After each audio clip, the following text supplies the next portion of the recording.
Assalamualaikum warahmatullahi wabarakatuh. Saya Amalia Putra Atiki dari kelas B Keperawatan. Di sini saya akan menjelaskan proses sistem peredaran darah. Sebelum masuk ke video penjelasan, mari kita cari tahu apa itu sistem peredaran darah. Sistem peredaran darah atau sistem kardiovaskuler atau yang biasa disebut sistem sirkulasi adalah suatu sistem organ yang berfungsi memindahkan zat dan nutrisi dari sel. Sistem ini membantu stabilisasi suhu dan pH atau bagian dari homeostatis, bertujuan untuk mengedarkan darah yang mengandung nutrisi untuk setiap sel-sel tubuh. Proses peredaran darah memiliki jalur tersendiri. Berdasarkan jalur dan zat yang dibawanya, sistem peredaran darah dibagi menjadi dua jenis, yaitu sistem peredaran darah besar dan sistem peredaran kecil. Kamu dapat merasakan detak jantungmu setiap kali kamu meletakkan tanganmu di dada. Tapi tahukah kamu apa yang sebenarnya terjadi atau apa yang membuat jantungmu tetap berdegup? Setiap hari, jantung kita berdetak sekitar 100.000 kali, mengirim setidaknya 2.000 galon darah yang mengalir di seluruh tubuh kita.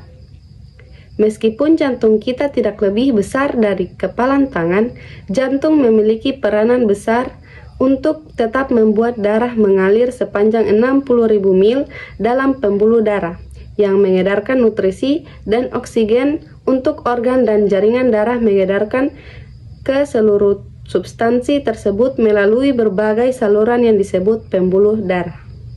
Pembuluh darah meliputi arteri,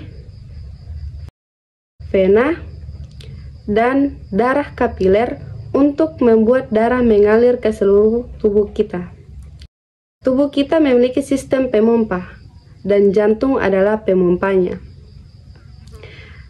di mana jantung tersusun atas otot yang memompa darah ke seluruh tubuh berdetak sekitar 72 kali per menit sepanjang hidup kita. Jantung manusia memiliki 4 ruang, yaitu atrium kanan, atrium kiri, ventrikel kanan, dan ventrikel kiri. Jantung memiliki 4 katup, yaitu katup trikustit, katup mitral, katup aorta, dan katup pulmoni atau katup pulmonari. Katup ini merupakan katup satu arah.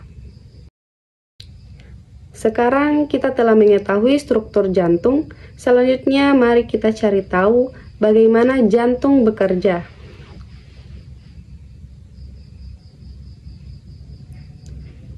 Darah menjadi kaya oksigen dengan menyerap oksigen di dalam paru-paru. Jantung mulai bekerja ketika darah yang kaya akan oksigen terbawa dari paru-paru menuju ke atrium kiri melalui vena pulmonari. Saat atrium kiri berelaksasi, darah akan terpompa masuk ke jantung. Saat atrium kiri berkontraksi secara bersamaan, ventrikel kiri akan berelaksasi. Atrium kiri menekan darah menuju ke kiri melalui katup satu arah. Ventrikel kiri berkontraksi akan terpompanya menuju aorta, di mana darah yang kaya akan oksigen dialirkan menuju bagian tubuh lainnya kecuali paru-paru. Darah yang kaya akan oksigen mencapai seluruh tubuh melalui pembuluh darah yang disebut dengan arteri. Pembuluh darah akan bercabang menjadi kapiler yang selanjutnya akan menjangkau berbagai organ yang berbeda di dalam tubuh. Selanjutnya, darah akan berdioksigenasi, lalu pembuluh darah kapiler akan bercampur dan menuju ke pembuluh darah yang lebih tebal yang disebut vena. Vena akan membawa darah yang miskin oksigen menuju jantung. Pembuluh darah yang membawa darah yang miskin oksigen disebut dengan vena cava. Darah yang miskin oksigen dari seluruh bagian tubuh memasuki ruang bagian kanan atas dari jantung yang disebut atrium kanan. Atrium kanan akan berkontraksi dan memungkinkan darah untuk mengalir menuju ventrikel kanan melalui katup satu arah. Ventrikel kanan kemudian berkontraksi dan menekan darah menuju arteri pulmonalis. Arteri pulmonalis membawa darah yang miskin oksigen menuju paru-paru. Paru-paru kemudian melakukan pertukaran gas terhadap darah sehingga darah kembali menjadi kaya akan oksigen dan darah tersebut selanjutnya akan dialirkan kembali ke jantung melalui vena pulmonalis dan kembali mengulang siklus sirkulasi tersebut. Baiklah, itulah penjelasan singkat dari proses sistem peredaran darah. Bila ada salah, mohon dimaafkan. Wabillahi taufiq wal hidayah. Wassalamualaikum warahmatullahi wabarakatuh.